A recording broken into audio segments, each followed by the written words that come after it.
दोस्तों तो 23 जनवरी से मार्केट में एक मेन बोर्ड आईपीओ ओपन होने वाला है और ये आईपीओ है नोवा एग्रीटेक का आईपीओ।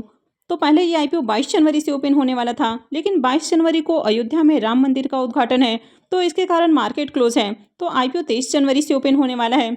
तो इस वीडियो में हम आईपीओ की एंकर लिस्ट के बारे में बात करेंगे। तो चलिए वीडियो को शुरू करते हैं।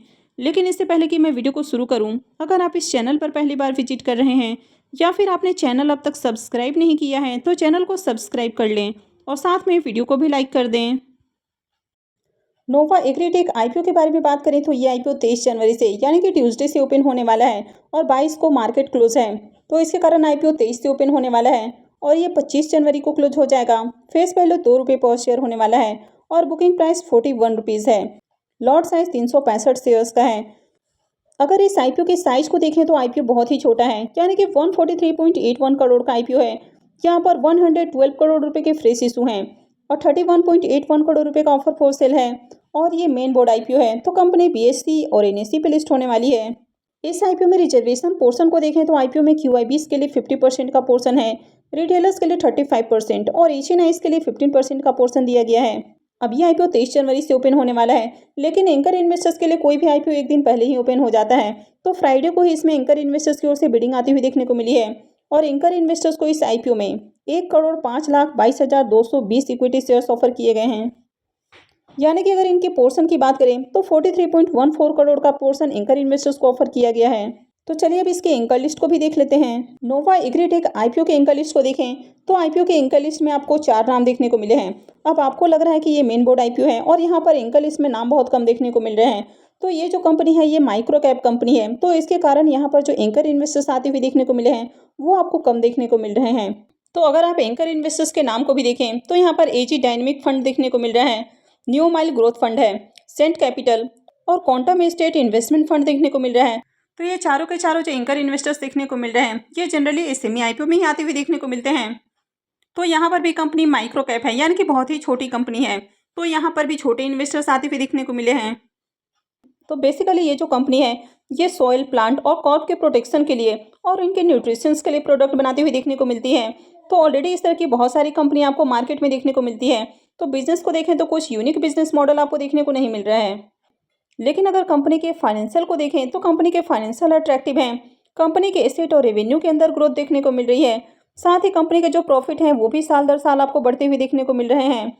नेटवर्थ को देखें तो नेटवर्थ में भी ग्रोथ है, साथ ही इसके जो रिजर्व हैं वो भी बढ़ते हुए देखने को मिले हैं।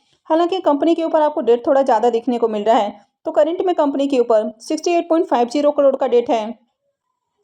तो कंपनी के डेट को छोड़ दिया जाए तो बाकी के फाइनेंशियल आपको अच्छे देखने को मिल रहे हैं।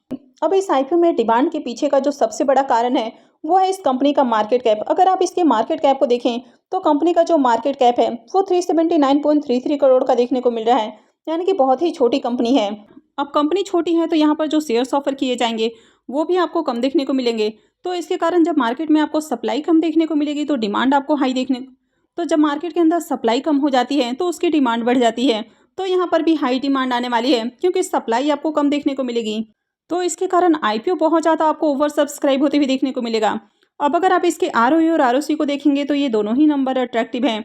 डेट टू इक्विटी रेशियो को देखें तो ये 1 से अबव ही देखने को मिल रहा है, यानी कि कंपनी के ऊपर डेट थोड़ा ज़्यादा है। और कंपनी आईपीओ के जरिए जो फंड रेज करने वाली है तो उसे कर्ज का भुगतान नहीं करने वाली है। तो इसके कारण आगे भी ये जो डेट है वो कंटिन्यू रहने वाला है। और अगर इसके रिटर्न ऑन नेटवर्थ और इसके पीबी रेशियो को देखें तो ये दोनों भी अच्छे हैं। अगर इसके पी मल्टीपल को देखें तो इसका पी मल्टीपल 13.05 का है, लेकिन अपने जो पेयर कंपटीटर हैं उनके मुकाबले देखा जाए तो आईपीओ आपको ओवर वैल्यूड प्राइस के ऊपर आती हुई देखने को मिल रहा है। अब इस आईपीओ के लॉट साइज को देखें तो आईपीओ में 365 शेयर्स का लॉट होने वाला है, यानी कि एक लॉट के ऊपर इन्वेस्टमेंट अमाउंट 14,965 रुपये रहेगा। यानी कि अगर आप रिटेल पोर्सन से अप्लाई करते हैं तो आप 1 लॉट से लेके 13 लॉट तक अप्लाई कर सकते हैं। स्मॉल एचएनआई पोर्सन से अप्लाई करते हैं तो 14 लॉट से लेके 66 लॉट तक अप्लाई कर सकते हैं।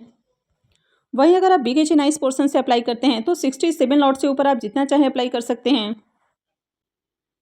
नोवा एग्रीटेक आईपीओ के प्रीमियम को देखें तो इसका प्रीमियम अभी भी आपको ₹20 के ऊपर देखने को मिल रहा है और आईपीओ में 365 शेयर्स का लॉट है। इसका मतलब है कि आईपीओ से 7,300 रुपये एक लॉट से प्रॉफिट बन सकता है।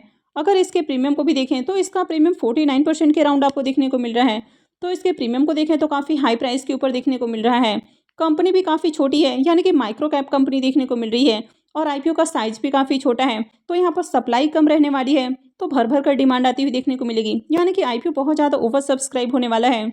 तो कंपनी की बात करें तो कंपनी का बिजनेस कुछ यूनिक देखने को नहीं मिल रहा है, लेकिन आईपीओ का साइज काफ़ी छोटा है, तो इसके कारण आगे यहाँ पर बम्पर डिमांड आने वाली है। तो आईपीओ में आपको लिस्टिंग गेन के लिए अप्लाई करना है। लॉन्ग टर्म के लिए जाना काफ़ी रिस्की हो सकता है। अब अगर आप इस आईपीओ में देखें तो कंपनी काफ़ी छोटी देखने को मिल रही है और आईपीओ का साइज भी काफ़ी छोटा है, तो डिमांड रहने वाली है। तो ऐसे में लिस्टिंग गेन के लिए अप्लाई करना है। अगर लॉन्ग टर्म की बात करें तो कंपनी के ऊपर आपको डेट थोड़ा ज़्यादा देखने को मिल रहा है।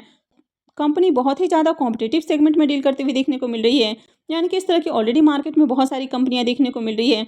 तो लॉन्ग टर्म के लिए कंपनी रिस्की हो सकती है, तो आपको यहाँ पर सिर्फ और सिर्फ लिस्टिंग गेन के लिए अप्लाई करना है, यानी कि इस आईपीओ को आपको एसएमई आईपीओ की तरह ही ट्रेड करना है, यानी कि लिस्टिंग गेन लेना है और एग्जिट करना है। तो आगे आपको इस आईपीओ में अपने अलॉटमेंट चांसेस को इंक्रीज करने हैं, तो आपको मल्टीपल डीमेट अकाउंट से अप्लाई करना होगा, यानी कि आपको अपने और अपने फैमिली मेंबर्स के डीमेट अकाउंट से अप्लाई करना होगा। तब जाकर आपके अलॉटमेंट चांसेस इंक्रीज हो सकते हैं, क्योंकि आईपीओ बहुत ज़्यादा ओवर सब्सक्राइब होने वाला है, तो ऐसे में अलॉटमेंट मिलना काफ़ी टफ हो सकता है। तो आप अभी से तैयारी कर लें इस आईपीओ में अप्लाई करने के लिए, यानी कि डीमेट अकाउंट और पैसे रेडी रखें, और जैसे ही आईपीओ ओपन होता है डे 1 में ही आपको अप्लाई करना है।